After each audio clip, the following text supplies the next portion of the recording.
How do you stop being influenced by your parents? Embarrassing, but I'm 34 years old and still feel like a teen around my parents. How they make me feel. It feels like I make responsible and immoral choices that make me feel more insecure. Since I was young, I tried to stand up for myself and be responsible, and they would always brush it off and think it's cute. I would feel guilty and say, well, you guys are the parents and adults and have lived longer than I have, so you know better.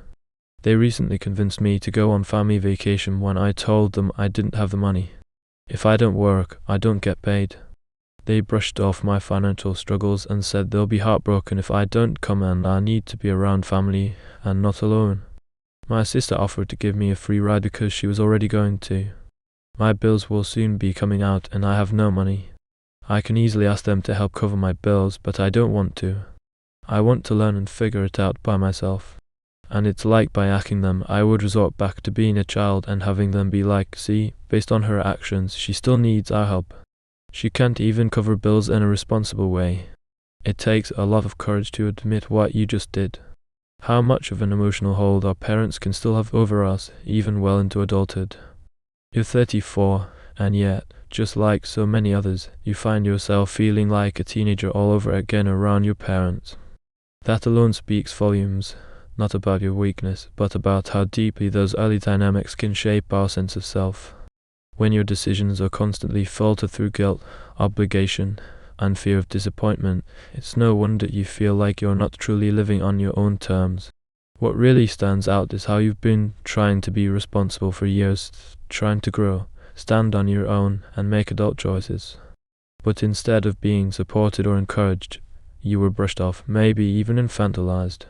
They thought it was cute, but what it really did was subtly invalidate your efforts and reinforce a pattern where your independence was minimized.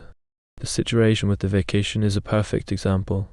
You voiced a very real and responsible concern, your need to work and earn money, and they dismissed it. Not because they're cruel, but likely because they've never truly seen you as separate from them. When a family prioritizes emotional comfort over your financial stability, that's not love, it's control dressed up as concern. And while your sister offering to cover the ride might seem generous, it still ties you back into a system where your autonomy is quietly undercut. You're absolutely right. Asking them to pay your bills would be the easy way out, but it wouldn't feel right because it would reinforce the very pattern you're trying to break. The hardest part of becoming independent isn't paying your own bills. It's dealing with the emotional fallout of people making you feel like you're failing just because you're finally trying to stand alone. You're not wrong for wanting to do this on your own. That's not pride, that's growth. And it's okay if it's messy. Setting boundaries doesn't mean cutting people off completely. It means choosing your own voice over their expectations, one decision at a time. Saying thank you, but I need to handle this myself isn't rejection. It's self-respect. You've already taken the hardest step, recognizing the problem and naming it. That alone means you're no longer blindly following the pattern. You're aware. You're trying.